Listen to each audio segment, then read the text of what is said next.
കർത്താവേ, നിന്നെ ഞങ്ങൾ സ്തുതിക്കുന്നു, നിന്നെ ഞങ്ങൾ മഹത്വപ്പെടുത്തുന്നു. കർത്താവേ, ഞാൻ ആഴത്തിൽ കിടന്നപ്പോൾ ഇരുട്ടിന് മറപിടിച്ചപ്പോൾ നീ എന്നെ തേടി വന്നു എന്നത് എൻ്റെ സന്തോഷവും എൻ്റെ സാഫല്യം. ഇത് ഓർത്ത് അനുസ്മരിച്ചുകൊണ്ട് വചന കേൾവിക്ക് മുമ്പിൽ ഇരിപ്പാൻ ഞങ്ങളെ അവിടുന്ന് പ്രാപ്തരാക്കണമേ. ഈ വചനധ്യാനം അടിയങ്ങൾക്കെല്ലാം അനുഗ്രഹത്തിന് മുഖാന്തരമാക്കണമേ. അടിയൻ്റെ വായിലെ വാക്കുകളും നിൻ്റെ മക്കളുടെ ഹൃദയത്തിലെ ധ്യാനവും അവിടുത്തേക്ക് പ്രസാദകരമായിരിക്കണമേ. ആമേൻ. ഏറ്റവും ബഹുമാന്യനായ അഭിമന്യ സഭയൻ മെത്രാപ്പോലീത്ത തിരുമേനി, സഭയുടെ സീനിയർ വികാർ ജനറൽ പ്രിയപ്പെട്ട മാത്യു ജോണച്ചൻ, സഭാ സെക്രട്ടറി ബഹുമാനപ്പെട്ട എബി മാമനച്ചൻ, ഇന്നിവിടെ വന്നു ചേർന്നിരിക്കുന്ന ബഹുമാന്യരായ വൈദിക സഹോദരങ്ങളെ, ഈ ഭദ്രാസനത്തിൻ്റെ സെക്രട്ടറി ബഹുമാനപ്പെട്ട അച്ഛൻ, പ്രിയപ്പെട്ട ഡയസിസ് ട്രഷറർ ബഹുമാനപ്പെട്ട PJ കുര്യൻ സാർ ഉൾപ്പെടെയുള്ള ബഹുമാന്യരെ, നിങ്ങൾക്കെല്ലാവർക്കും ക്രിസ്തുയേശുവിൽ എൻ്റെ സ്നേഹവന്ദനം. ഒരു പ്രാവശ്യം കൂടെ നമ്മുടെ ഭദ്രാസനത്തിലെ ഈ വാർഷിക കൺവെൻഷനിൽ വന്ന് സംബന്ധിക്കുന്നതിന്, വചന ശുശ്രൂഷ നടത്തുന്നതിന് എനിക്ക് നിയോഗം തന്ന ദൈവത്തിന് നന്ദി. അഭിമന്യ തിരുമേനിയോടും ഭദ്രാസന കൗൺസിലിനോടുമൊക്കെയുള്ള പ്രത്യേക നന്ദി ഈ സമയത്ത് ഞാൻ രേഖപ്പെടുത്തുന്നു. ഇവിടെ പ്രിയപ്പെട്ട അച്ഛൻ പ്രസ്താവന ചെയ്തപ്പോൾ മാർത്തോമാ സഭയുടെ ലഹരി വിരുദ്ധ പ്രവർത്തനങ്ങൾക്ക് ആരംഭം കുറിച്ച ഒരു മാരാമൺ കൺവെൻഷൻ സന്ദർഭത്തെക്കുറിച്ച് പറയുകയുണ്ടായി. അന്ന് വചന ശുശ്രൂഷ കേട്ട് മുറുക്കാൻ പൊതിയൊക്കെ മണലിൽ കുഴിച്ചിട്ട് ഒരു വിശ്വാസത്തിൻ്റെ പ്രതികരണം സംഭവിച്ചതിനെക്കുറിച്ചാണ് ഇവിടെ അനുസ്മരിച്ചത്. ഞാനിപ്പോൾ ഇവിടെ ഇരുന്ന് ഓർക്കുകയായിരുന്നു, അങ്ങനെ ഒരു പ്രതികരണം അന്നുണ്ടായതുപോലെ ഇന്നുണ്ടാകുമോ?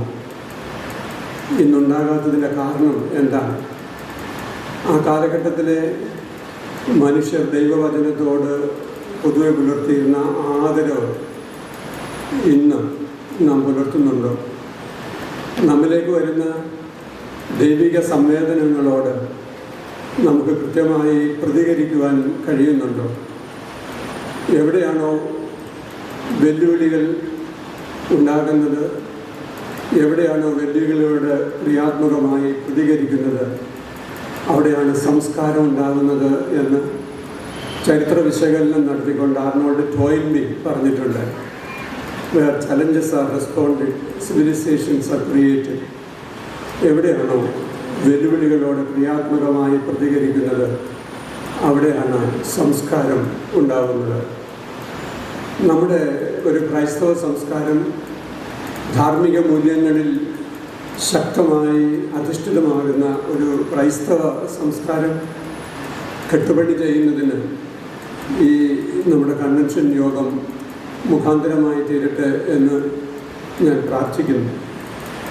അടുത്ത സമയത്ത് ഒരു രാവിലെ ധ്യാനത്തിൽ C.S. ലൂയിസിൻ്റെ ഒരു ചെറുകഥ ഞാൻ വായിച്ചു. പ്രശസ്തനായ ദൈവശാസ്ത്രജ്ഞനാണ് അദ്ദേഹം. ആ ചെറുകഥയിൽ വളരെ മനോഹരമായി ഒരു സന്ദർഭം വിശദീകരിക്കുകയാണ്. അദ്ദേഹം പറയുന്നു, ബസ് സ്റ്റോപ്പിൽ കുറേ പേർ ബസ് കയറാനായി ക്യൂവിൽ നിൽക്കുകയാണ്. മഴ ചാറി തുടങ്ങി. കുറേ നേരമായി നിൽക്കുകയാണ്, ബസ് വരുന്നില്ല. അപ്പോൾ കാലം താമസിച്ചപ്പോൾ അവരുടെ മധ്യത്തിൽ നിന്നിരുന്ന ഒരു ഭാര്യ ഭർത്താക്കന്മാർ തമ്മിൽ വീട്ടുകാര്യം പറഞ്ഞ് ഒരു കലഹം ആരംഭിച്ചു. ചെറിയ വാഗ്വാദമാണ്. അത് വല്ലാതെ ശക്തിപ്പെട്ടപ്പോൾ അവർക്ക് അവിടെ നിൽക്കാൻ പറ്റിയില്ല. അവർ ആ ക്യൂ വിട്ടുപോയി. അല്പസമയം കഴിഞ്ഞപ്പോൾ അതിനകത്ത് നിന്ന് മറ്റൊരാൾ സാമൂഹ്യ പ്രസക്തിയുള്ള ഒരു വിഷയത്തെക്കുറിച്ച് ചർച്ച ആരംഭിച്ചു. ആ ചർച്ചയിൽ മറ്റൊരാൾ ഏറ്റുപിടിച്ചു. അത് ആദ്യം ചർച്ചയ്ക്ക് വിഷയം അവതരിപ്പിച്ച ആളിൽ നിന്നും തികച്ചും വ്യത്യസ്തമായിട്ടുള്ള ഒരു ആർഗ്യുമെൻ്റാണ് അയാൾ വെച്ചത്. അവിടെ ഉണ്ടായിരുന്ന ആളുകളെല്ലാം ഈ ക്യൂവിൽ നിന്നവരൊക്കെ രണ്ട് ചേരിയായി. അവർ തമ്മിലുള്ള കലഹം മൂത്തു. അങ്ങനെ കലഹം മൂത്തപ്പോൾ ക്യൂ വിട്ടുപോയി അവരിൽ ബഹുഭൂരിപക്ഷവും. അപ്പോൾ ബസ് വന്നു. ബസ്സിൽ കയറാൻ വളരെ കുറച്ച് പേരെ ഉണ്ടായിരുന്നുള്ളൂ എന്നാണ് C.S. ലൂയിസിൻ്റെ കഥ. ഈ കഥ നമ്മെ ഓർമ്മിപ്പിക്കുന്നത് സാഹചര്യങ്ങൾ നമുക്ക് പ്രതികൂലമാകുമ്പോൾ പലപ്പോഴും സംഘർഷങ്ങളുണ്ടാകുന്നു, വാദപ്രതിവാദങ്ങളുണ്ടാകുന്നു, ആശയക്കുഴപ്പങ്ങളുണ്ടാകുന്നു. അപ്പോൾ മനുഷ്യപുത്രൻ വരുമ്പോൾ വിശ്വാസം കണ്ടെത്തുമോ എന്നുള്ള ചോദ്യം പ്രസക്തിയുള്ളതായിത്തീരുന്നു. കർത്താവിൻ്റെ വരവെങ്കിൽ വിശ്വാസം കണ്ടെത്തുമോ എന്ന് യേശുദമ്പുരാൻ ചോദിച്ച ചോദ്യത്തിന് ഉള്ള ഒരു C.S. ലൂയിസിൻ്റെ ഭാഷ്യമാണ് ബസ്സക്കാരൻ നോക്കി നിന്ന ആളുകൾ. ഇന്ന് വൈകുന്നേരം നമ്മൾ ഒരുമിച്ച് ധ്യാനിക്കുന്നത് വളരെ കാലം ദൈവത്തിൽ ആശ്രയിച്ച് ജീവിച്ച ഒരാൾ ജീവിതാന്ത്യം വരെ തൻ്റെ പ്രത്യാശ നിലനിർത്തുകയും ഒടുവിൽ ബസ് വന്ന് അതിൽ കയറുകയും ചെയ്തതിനെക്കുറിച്ചുള്ള ഒരു ചിന്തയാണ്.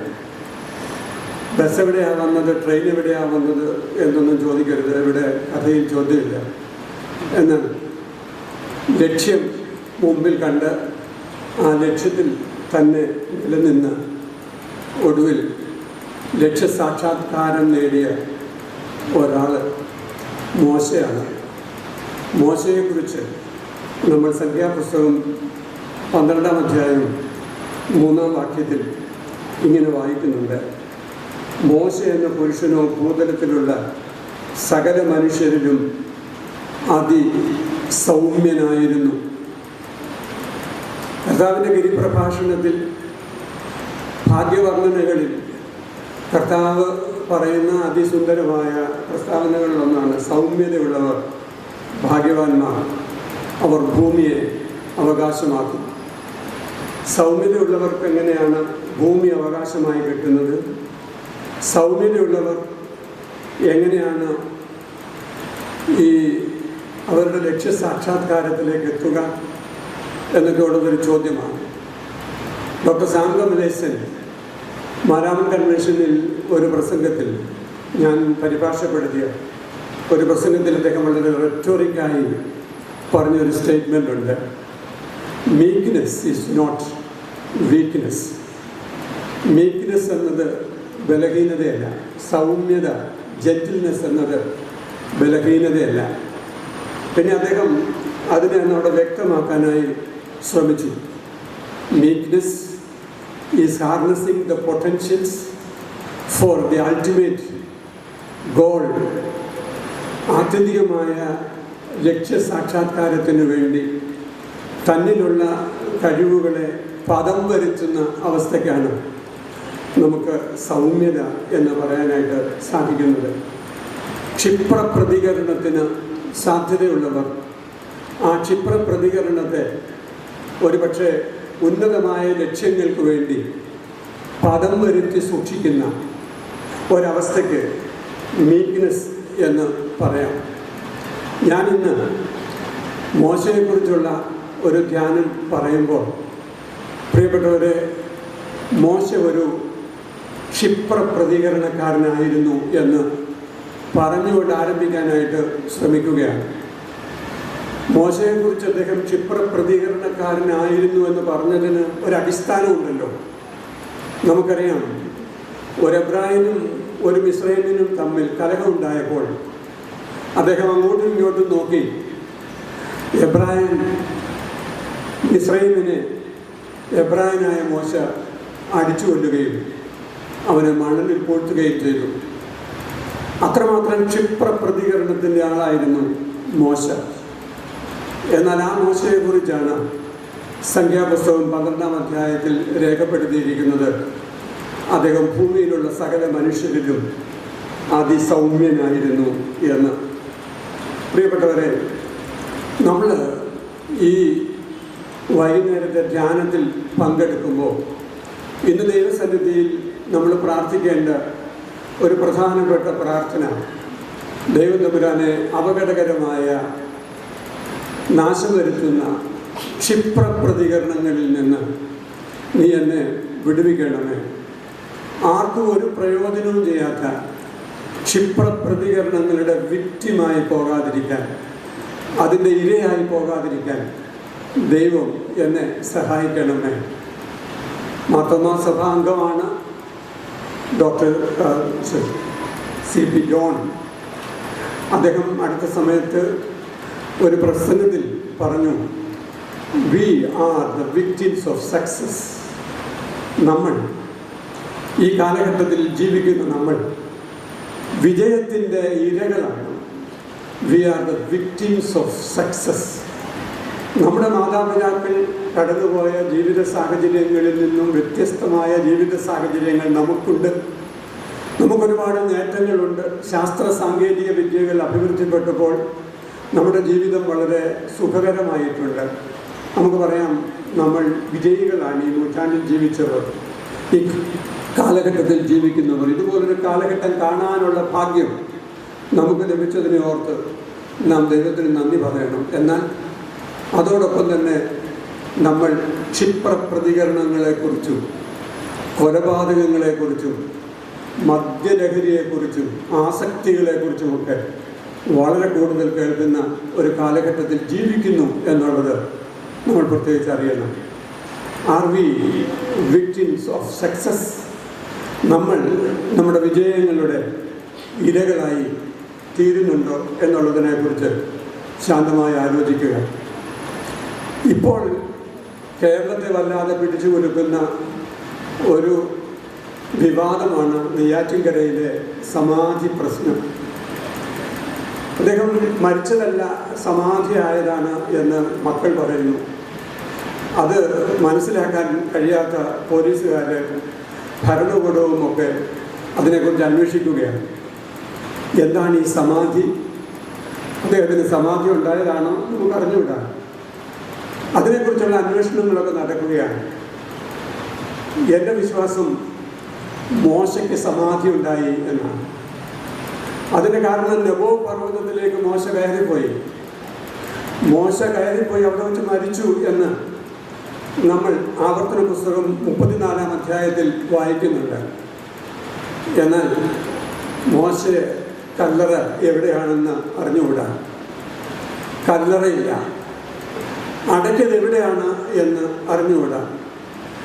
സമാധി എന്നുള്ള വാക്കിൻ്റെ അർത്ഥം അങ്ങ് ആത്മാവ് വിലയം പ്രാപിച്ചതാണ് എങ്കിൽ ആ ഒരു വിലയം പ്രാപിക്കലിൻ്റെ അനുഭവം മോശയ്ക്കുണ്ടായി എന്നാണ് എൻ്റെ വിശ്വാസം. പിന്നീട് താബോർ മലയിൽ, മർരൂപ മലയിൽ, അവിടെ മോശ ഏലിയാവിനോടൊപ്പം യേശുവിൻ്റെ അടുത്ത് വന്ന് സംസാരിക്കുകയാണ്.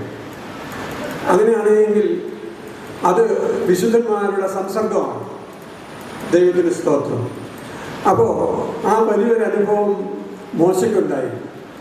മോശയുടെ ജീവിതത്തിലെ തകർച്ചകളിൽ നിന്ന്, വീഴ്ചകളിൽ നിന്ന്, തകർച്ചാ സാധ്യതകളിൽ നിന്ന് വലിയ ഒരു മാറ്റം മോശയ്ക്കുണ്ടായെങ്കിൽ, മോശ ഭൂലോകത്തിലുള്ള സകല മനുഷ്യരിലും അതിസൗമ്യനായിരുന്നുവെങ്കിൽ, മോശ മനുഷ്യഹൃദയങ്ങളെ കീഴടക്കിയെങ്കിൽ, ഇന്നും മോശ സജീവമായ ഒരു സാന്നിധ്യമായി നമ്മോട് സംസാരിക്കുന്നു എങ്കിൽ, പ്രിയപ്പെട്ടവരെ, മോശ നമുക്കൊരു മാതൃകയാണ്. മോശ കടന്നുപോയ ജീവിത വഴികൾ നമുക്കൊരു മാതൃകയാണ്. ഈ സന്ധ്യയിൽ വചനത്തിന് മുമ്പിലിരിക്കുന്ന നമുക്ക് ഈ ഒരു മാതൃകയെ പിൻപറ്റുവാൻ, നമുക്ക് മുമ്പേ പോയ വിശുദ്ധന്മാരുടെ കാലടികളെ പിൻപറ്റുവാൻ, ആ കാലടികളെ പിൻപറ്റി ബുദ്ധന്മാരുടെയും സ്നേഹന്മാരുടെയും സഹദേവന്മാരുടെയും കാലടികളെ പിൻപറ്റി നമ്മുടെ ജീവിതത്തിന് സായുജ്യം കാണുവാൻ നമുക്ക് സാധിക്കേണ്ടതല്ലേ പ്രിയപ്പെട്ടവരെ? അതുകൊണ്ട് ഇന്ന് ഈ ധ്യാനത്തിൽ മോശയുടെ ഈ ഒരു ട്രാൻസിഷൻ, ഈ ഒരു രൂപാന്തരീകരണം from one extreme to the other, ഒരു എക്സ്ട്രീമിൽ നിന്ന് മറ്റേ എക്സ്ട്രീമിലേക്കുള്ള അദ്ദേഹത്തിൻ്റെ പരിണാമം, ആ പരിണാമത്തെക്കുറിച്ച് നാം ചിന്തിക്കുമ്പോൾ നമുക്കും ചില പരിണാമങ്ങൾ ആവശ്യമാണ്. നമുക്കും ചില പരിണാമങ്ങൾ ആവശ്യമാണ്. എ സ്പിരിച്വൽ മെറ്റമോർഫോസിസ്, ആത്മീകമായിട്ടുള്ള ഒരു രൂപപരിണാമം. ആ രൂപപരിണാമം നമുക്കുണ്ടാകുവാൻ നാം ദൈവസന്നിധിയിൽ പ്രാർത്ഥിക്കണം. ഇന്ന് ചില പ്രധാനപ്പെട്ട ചിന്തകളിലൂടെ നമ്മൾ ഒരുമിച്ച് മുമ്പോട്ട് പോകാം എന്ന് ഞാൻ വിചാരിക്കുന്നു. മോശയുടെ പരിണാമങ്ങളിലെ പ്രധാനപ്പെട്ട നാഴികക്കല്ലുകൾ ഏതൊക്കെയാണ് ഒന്ന് ധ്യാനിക്കാൻ പ്രിയപ്പെട്ടവരെ. ഇന്ന് അഭിമന്യ തിരുമേനി പറഞ്ഞതുപോലെ വചനത്തോട് പ്രിയമുള്ള, വചനത്തോട് താല്പര്യമുള്ള, വചനം ജീവിതത്തിൻ്റെ അനുഗ്രഹമാകണം എന്ന് ഹൃദയപൂർവ്വം പ്രാർത്ഥിക്കുന്നവരാണ് ഇവിടെ വന്നിരിക്കുന്നത് എങ്കിൽ അടുത്ത കുറച്ച് നിമിഷങ്ങൾ നമുക്കൊരുമിച്ച് വചനത്തിലൂടെ ഒരു സഞ്ചാരം, ആ സഞ്ചാരം മോശയെ കേന്ദ്രീകരിച്ചുള്ള ഒരു സഞ്ചാരമാണ്. ദൈവം തമ്പുരാനെ ഞങ്ങളുടെ ജീവിതത്തിന് മോശ ഒരു വെല്ലുവിളിയായി തീരുവാൻ ഈ രാത്രി സഹായിക്കണമേ എന്ന് നമുക്ക് പ്രാർത്ഥിക്കണം. ഒന്നാമത്തെ സ്റ്റെപ്പാണ്, ആദ്യത്തെ നമ്മൾ മനസ്സിലാക്കുകയാണ്, കൊട്ടാരം ഉപേക്ഷിക്കുന്നതിനുള്ള ഒരു സമ്മതമാണ് മോശയിലുണ്ടായിരുന്നത്. ഹി ലെഫ്റ്റ് ദ പാലസ്, അദ്ദേഹം കൊട്ടാരം ഉപേക്ഷിച്ചു എന്ന ആ നിർണായകമായ തീരുമാനം മോശയുടെ സ്വത്വബോധവുമായി ബന്ധപ്പെട്ട ഒരു തീരുമാനമാണ്. മോശയുടെ സ്വത്വബോധം. ആരാണ് ഞാൻ? Am I an Israelite? Am I a Hebrew? Or am I an Egyptian? ഞാനൊരു മിസ്രൈമ്യനാണോ? ഞാൻ ഒരു എബ്രായനാണോ? ജന്മം കൊണ്ട് എബ്രായനെങ്കിലും കർമ്മം കൊണ്ട് മിസ്രൈമ്യനായി വളർന്നവനാണ് മോശ. എബ്രായ സ്ത്രീയുടെ പാല് കുടിച്ചാണ് മോശ വളർന്നത്. സ്വന്തം അമ്മയുടെ മുലപ്പാൽ കുടിച്ചാണ് വളർന്നത്. അമ്മയുടെ മടിത്തട്ടിലിരുന്ന് മോശ പഠിച്ചത് പിതാക്കന്മാരുടെ ചരിത്രമാണ്. അമ്മയുടെ മടിത്തട്ടിലിരുന്നു കൊണ്ട് മോശ ഉൾക്കൊണ്ടത് എബ്രായ സ്വത്വമാണ് ഞാൻ വിശ്വസിക്കുന്നു. എന്നാൽ ഈ സ്വത്വങ്ങൾ തമ്മിൽ ഒരു കോൺഫ്ലിക്റ്റ് ഉണ്ടായിരുന്നു. ആ കോൺഫ്ലിക്റ്റ് മോശ ഫറവോന്റെ പുത്രിയുടെ മകനെന്നറിയപ്പെടുകയും ഫറവോന്റെ പുത്രിയുടെ മകനായി ഈജിപ്തിലെ സകല വിദ്യകളിലും വിദ്യാഭ്യാസത്തിലും പ്രവീണനാവുകയും ചെയ്ത മോശയെക്കുറിച്ചാണ് നമ്മൾ വായിക്കുന്നത്. എന്നാൽ തൻ്റെ സഹോദരന്മാർ അനുഭവിക്കുന്ന പീഡകളെക്കുറിച്ചും അവരുടെ സംഘർഷങ്ങളെക്കുറിച്ചും അറിയാവുന്നവൻ, അവരോട് താതാത്മ്യപ്പെടണമെന്ന് ആഗ്രഹിക്കുന്നുണ്ട്. ആ ആഗ്രഹത്തിൻ്റെ ഫലമായിട്ടാണ് അദ്ദേഹം അവരെ സഹായിക്കുവാനായി ഇറങ്ങി വന്നത്. പ്രിയപ്പെട്ടവരെ, നമ്മൾ എബ്രായ ലേഖനത്തിൽ വായിക്കുന്നുണ്ട്, ഫറവോന്റെ പുത്രിയുടെ മകനെന്ന് വിളിക്കപ്പെടുന്നത് നിരസിക്കുകയും മിസ്രൈമിലെ നിക്ഷേപങ്ങളെക്കാൾ ക്രിസ്തുവിൻ്റെ നിന്ന വലിയ ധനമെന്ന് എണ്ണുകയും ചെയ്തു എന്ന് എബ്രായ ലേഖനം 11-ാം അധ്യായം 25-26 വാക്യങ്ങളിൽ നാം വായിക്കുകയാണ്. എബ്രായ ലേഖന കർത്താവ് മോശയുടെ ജീവചരിത്രത്തെ അദ്ദേഹത്തിൻ്റെ കാഴ്ചപ്പാടിൽ റിഫ്ലക്റ്റ് ചെയ്യുന്ന, മനോഹരമായി വിചിന്തനം ചെയ്യുന്ന ഒരു വേദഭാഗമാണല്ലോ അത്. വിശ്വാസ വീരന്മാരുടെ റോൾ കോൾ എടുക്കുമ്പോൾ അതിനകത്ത് വളരെ മനോഹരമായി മോശയെ ചിത്രീകരിക്കുകയാണ്. അതിനകത്ത് ഈ ഒരു വാചകം വളരെ പ്രധാനപ്പെട്ടതാണ്. ഫറവോന്റെ പുത്രിയുടെ മകനെന്ന് വിളിക്കപ്പെടുന്നത് നിരസിക്കുകയും മിസ്രൈമിലെ നിക്ഷേപങ്ങളെക്കാൾ ക്രിസ്തുവിൻ്റെ നിന്ന എന്ന് അവിടെ എഴുതിയിരിക്കുന്നു. ദൈവജനത്തിൻ്റെ നിന്ന ഏറ്റെടുക്കുന്നത് വളരെ വലിയ ധനമാണ് എന്ന് അദ്ദേഹം വിശ്വസിക്കുകയും ചെയ്തു എന്നുള്ളതാണ്. അതുകൊണ്ടാണ് കൊട്ടാരം വിട്ടുപോകാൻ അദ്ദേഹത്തിന് സാധിച്ചത്. ഒരുപക്ഷെ ഒരു മിസ്രൈമിനെ അടിച്ചു വന്നത് ഫറവോന്റെ അനന്തരവനായതുകൊണ്ടും ഫറവോന്റെ കൊട്ടാരത്തിലെ ആളായതുകൊണ്ടും ആ അടിച്ചുകൊല്ലലിൽ ഒരുപാട് ന്യായീകരണങ്ങൾ കണ്ടെത്തുവാൻ സമൂഹത്തിന് സാധിക്കുമായിരുന്നു. അല്ലെന്നുണ്ടെങ്കിൽ അത് പറയുവാനായിട്ട് മോശയ്ക്ക് സാധിക്കുമായിരുന്നു. എന്നാൽ മോശയിലുണ്ടായ ഉൾവിളി തൻ്റെ സ്വത്വത്തെക്കുറിച്ചാണ്, താൻ ആരാണ് എന്നുള്ളതിനെ കുറിച്ചാണ്. എന്നെ ശ്രദ്ധിക്കുന്ന പ്രിയപ്പെട്ടവരെ, മലങ്കര മാർത്തോമാ സുറിയാനി സഭയുടെ അംഗങ്ങൾ എന്നുള്ള നിലയിൽ, സത്യസുവിശേഷത്തിൻ്റെ സാക്ഷികളായ മാതാപിതാക്കളുടെ മക്കൾ എന്നുള്ള നിലയിൽ ഈ തലമുറയിൽ ജീവിക്കുന്ന നമുക്ക് നമ്മുടെ സ്വത്വബോധം, നമ്മൾ ആരാണ്, നമുക്ക് ദൈവം തന്നിട്ടുള്ള നിയോഗം എന്താണ്? പ്രിയപ്പെട്ടവരെ, ഈ നിയോഗങ്ങളിൽ നിലനിൽക്കുവാൻ നമുക്ക് സാധിക്കുമെങ്കിൽ അത് രൂപാന്തരത്തിൻ്റെ ആദ്യപടിയാണ് എന്ന് ഞാൻ വിശ്വസിക്കുന്നു. നമ്മുടെ സ്വത്വബോധം വർദ്ധിച്ചു വരട്ടെ. ഓപ്പൺ ബൈബിൾ, തുറന്ന വേദപുസ്തകത്തിൻ്റെ സത്ത, നിർമ്മല സുവിശേഷത്തിൻ്റെ ശക്തീകരണം, നമ്മുടെ പിതാക്കന്മാർക്ക് ലഭിച്ച ശ്രേഷ്ഠമായ അത്തരം നിയോഗങ്ങൾ, ആ നിയോഗങ്ങളുടെ പിൻതലമുറക്കാർ എന്നുള്ള നിലയിൽ മലങ്കരയിൽ മഹിമ കണ്ട സാക്ഷികളായി ഈ തലമുറയിൽ നമുക്ക് ജീവിക്കുവാൻ നമ്മുടെ സ്വത്വബോധത്തെ നമുക്കൊന്ന് അഫേം ചെയ്യാൻ സാധിക്കുമോ എന്നുള്ളതാണ് ഒന്നാമത്തെ ചോദ്യം. അതാണ് ആദ്യത്തെ ഒരു സ്റ്റെപ്പ്. സമ്പത്ത് മാന്യത നിശ്ചയിക്കുന്ന ഒരു കാലഘട്ടത്തിൽ നമുക്കറിയാവുന്നതുപോലെ ഒരാളിൻ്റെ ബീയിങ്ങിനേക്കാൾ ആ ആളിൻ്റെ പൊസഷൻസാണ് അയാളുടെ മാന്യത നിശ്ചയിക്കുന്നത് എന്നുള്ള ഒരു ഉപഭോക്തൃ സംസ്കാരത്തിൻ്റെ മധ്യത്തിൽ, ഒരു കൺസ്യൂമറിസ്റ്റിക് കൾച്ചറിൻ്റെ മധ്യത്തിൽ I am owned by my possessions rather than my being.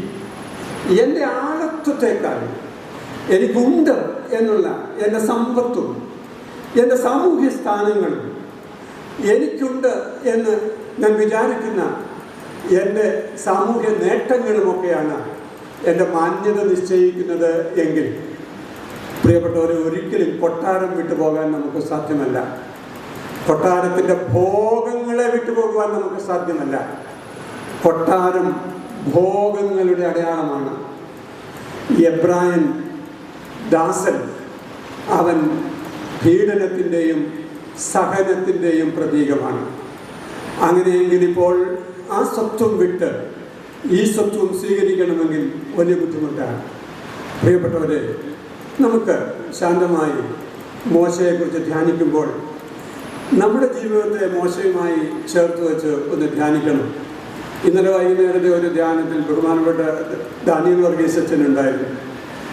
ഞാൻ മേശക്കിനെ കുറിച്ചും കേദാർ കൂടാരങ്ങളെ കുറിച്ചും ഒക്കെ പറഞ്ഞപ്പോൾ അത് കഴിഞ്ഞ് അച്ഛനോട് പറഞ്ഞു, മേശക്കും കേദാർ കൂടാരവും ഒക്കെ ഇപ്പോൾ നമ്മുടെ മധ്യത്തിലുണ്ട്. ഇപ്പോൾ ഈ മേശക്കും കേദാർ കൂടാരവും എന്നൊക്കെ 20-ാം സങ്കീർത്തനത്തിൽ നമ്മൾ വായിക്കുന്ന ആ ഒരു പരാമർശമുണ്ടല്ലോ, അത് പഴയതല്ല, ഇപ്പോഴുള്ളതാണ്, നമ്മുടെ മധ്യത്തിലുള്ളതാണ്. അങ്ങനെയാണെങ്കിൽ മോശ ഇന്ന് ഈ മനോഹരമായ പന്തലിൻ്റെ കീഴിൽ വളരെ സജീവമായ ഒരു സാന്നിധ്യമായി നമ്മോട് സംവേദിക്കുകയാണ്. ഈ സംവേദനത്തോട് നമുക്കെങ്ങനെ പ്രതികരിക്കാനായിട്ട് സാധിക്കും എന്നുള്ളതാണ് ഒന്നാമത്തെ ചോദ്യം. അതുകൊണ്ട് the first step for the transformation, അദ്ദേഹത്തിൻ്റെ രൂപാന്തരീകരണത്തിൻ്റെ ഒന്നാമത്തെ സ്റ്റെപ്പ് കൊട്ടാരം ഉപേക്ഷിക്കുന്നതാണ്. അങ്ങനെയാണെങ്കിൽ സ്വത്വബോധങ്ങൾ തമ്മിലുള്ള സംഘർഷത്തിൽ ദൈവത്തെ പ്രസാദിപ്പിക്കുന്ന സ്വത്വബോധം ഉൾക്കൊള്ളുന്ന, ദൈവത്തെ പ്രസാദിപ്പിക്കുന്ന ആളത്വത്തിൻ്റെ ഉടമസ്ഥനാകുന്ന, അതിനുവേണ്ടി തയ്യാറെടുക്കുന്ന ഒന്നാമത്തെ ഒരവസ്ഥയെക്കുറിച്ച് നമ്മൾ വായിക്കുകയാണ്. എന്നാൽ അദ്ദേഹത്തിന് പിടിച്ചു നിൽക്കാൻ കഴിഞ്ഞില്ല എന്ന് നമ്മൾ വായിക്കും. അദ്ദേഹം അവിടെ ഓടിപ്പോയി. തൻ്റെ ഈ പുതിയ താൻ ശക്തീകരിക്കുന്ന തൻ്റെ സ്വത്വബോധം കൊണ്ട് ഇവിടെ മിസ്രയീമിൽ നിൽക്കുവാൻ കഴിയുകയില്ല എന്നറിഞ്ഞപ്പോൾ അദ്ദേഹം മിദ്യാനിലേക്ക് ഓടിപ്പോയി. മിദ്യാനിൽ യിത്രോവിൻ്റെ ആടുകളെ പാലിച്ചും യിത്രോവിൻ്റെ മകളെ വിവാഹം കഴിച്ചും ഒരു കൊച്ചു കുടുംബമൊക്കെ ഉണ്ടാക്കി അങ്ങനെ സ്വസ്ഥമായിട്ടെന്ന് പറയാവുന്ന ഒരവസ്ഥയിൽ അദ്ദേഹം ജീവിക്കുകയാണ്. എന്നാൽ നമ്മൾ വായിക്കുന്നു, യിത്രോവിൻ്റെ ആടുകളെ പാലിച്ചുകൊണ്ട് മോശ ഇങ്ങനെ സഞ്ചരിച്ചു. അത് പുറപ്പാട് പുസ്തകം 3-ാം അധ്യായത്തിലാണ് നമ്മൾ വായിക്കുന്നത്. അതുകൊണ്ട് ഇന്ന് വീട്ടിൽ പോയി ഒരു എക്സസൈസ് പോലെ ഒന്ന് പുറപ്പാട് പുസ്തകം 3-ാം അധ്യായം വായിക്കുന്നത് നല്ലതാണ് എന്ന് ഞാൻ ഓർമ്മിപ്പിക്കുകയാണ്. നമ്മൾ സാധാരണ ഹോംവർക്കൊക്കെ ചെയ്യാറുണ്ട്. ഈ ദൈവവചന ധ്യാനത്തിന് എന്ത് ഹോംവർക്കാണ്? ഇന്നലെ കേട്ട പ്രസംഗം ഇന്ന് പ്രിയപ്പെട്ട ഈ സഹോദരൻ ഇവിടെ പറഞ്ഞതുകൊണ്ട് ഇന്നലെ കൊച്ചമ്മ എന്താ പ്രസംഗിച്ചതെന്ന് ഒരു പ്രാവശ്യം കൂടെ റീക്യാപിറ്റുലേഷൻ ഉണ്ടായി. അത് വളരെ നല്ലതാണ്. അല്ലെങ്കിൽ എത്ര പേര് ഓർക്കുന്നുണ്ട് എന്ന് എനിക്ക് അറിഞ്ഞുകൂടാ. നാളെ അഭിമന്യ തോമസ് തറയിൽ പിതാവ് പ്രസംഗിക്കുമ്പോൾ A.T. സക്കറിയ അച്ഛൻ എന്ന വിടുവായൻ എന്താണ് പറഞ്ഞത് എന്ന് നാളെ നമ്മൾ ഓർക്കുമോ എന്നെനിക്ക് അറിഞ്ഞുകൂടാ. ഒരു ചെറിയ എക്സസൈസ്, ഒരു ചെറിയ ഒരു ചെയ്തെടുക്കാനുള്ള ഒരു അഭ്യാസം ഇന്ന് വൈകുന്നേരം വീട്ടിൽ പോയി മോശയുടെ ചരിത്രം ഒന്നുമല്ലെങ്കിൽ പുറപ്പാട് പുസ്തകം 3-ാം അധ്യായം ഒന്ന് വായിക്കുന്നത് വളരെ നല്ലതാണ്. എനിക്ക് പറയാനുള്ളത് 3-ാം അധ്യായത്തിൽ അധ്യായം ഇൻട്രൊഡ്യൂസ് ചെയ്തുകൊണ്ട് എഴുതുകയാണ് എഴുത്തുകാരൻ. മോശ തൻ്റെ അമ്മായപ്പൻ യിത്രോവിൻ്റെ ആടുകളെ തീറ്റി ആടുകളെ ദൈവത്തിൻ്റെ പർവ്വതമായ ഹോരേബോളം കൊണ്ടുചെന്നു എന്നാണ്. ദൈവത്തിൻ്റെ പർവ്വതമായ ഹോരേബോളം കൊണ്ടുചെന്നു എന്നാണ്. Not that he was following the sheep. അദ്ദേഹം ഈ ആടിനെ പിൻഗമിച്ചു പോവുകയായിരുന്നു. ആട് പോയടത്തുകൂടെ പുറകെ പോയതല്ല. പ്രത്യുത ആടിനെ ദൈവത്തിൻ്റെ പർവ്വതമായ ഹോരേബോളം അദ്ദേഹം നയിക്കുകയാണ് ചെയ്തത്. അങ്ങനെയാണെങ്കിൽ അതിനകത്ത് ഒരു ഡെലിബറേറ്റ് ആയിട്ടുള്ള ഒരു പ്രവൃത്തിയുണ്ട്. A very deliberate action. എന്തായിരിക്കും ആ ഡെലിബറേറ്റ് ആക്ഷൻ എന്ന് ഞാൻ ധ്യാനിക്കുകയായിരുന്നു. ആടുകൾ മേയുമ്പോൾ ദൈവത്തിൻ്റെ പർവ്വതത്തിൽ തനിക്ക് ധ്യാനത്തിനും ശാന്തതയ്ക്കും ദൈവിക സംവേദനത്തിനും അവസരമുണ്ട്. അതുകൊണ്ട് തന്നെയാണ് ദൈവത്തിൻ്റെ പർവ്വതം എന്ന് പ്രത്യേകിച്ച് അവിടെ എഴുതിയിരിക്കുന്നത്. അല്ലെങ്കിൽ അങ്ങനെ ഒരു പ്രത്യേക പദപ്രയോഗത്തിൻ്റെ ആവശ്യം അവിടെ ഇല്ല. ഹോരേബോളം കൊണ്ടുവന്നു എഴുതിയാൽ മതി. ഇവിടെ എഴുതിയിരിക്കുന്നു ദൈവത്തിൻ്റെ പർവ്വതമായ ഹോരേബോളം കൊണ്ടുവന്നു എന്ന്. പ്രിയപ്പെട്ടവരെ, ദൈവത്തിൻ്റെ പർവ്വതം കയറുന്ന മോശ. എനിക്ക് പറയാനുണ്ട്, മോശയെക്കുറിച്ച്, മോശയുടെ ചരിത്രം നമ്മൾ പഠിക്കുമ്പോൾ അനേക പ്രാവശ്യം മല കയറുന്നവനാണ് മോശ. അനേക പ്രാവശ്യം he was ascending the mountains. മല കയറുകയാണ്. ദൈവത്തിൻ്റെ പർവ്വതമായ സിയോൻ എത്ര പ്രാവശ്യമാണ് അദ്ദേഹം കയറിയത്? ഓരോ പ്രാവശ്യവും അവിടെ പോയി ദൈവിക സംവേദനത്തിലിരിക്കുകയാണ്. ദൈവത്തോട് ആശയവിനിമയം ചെയ്യുകയാണ്. തിരിച്ചു വന്ന് തൻ്റെ ജനത്തോട് ചില കാര്യങ്ങളൊക്കെ പറയാനുണ്ട്.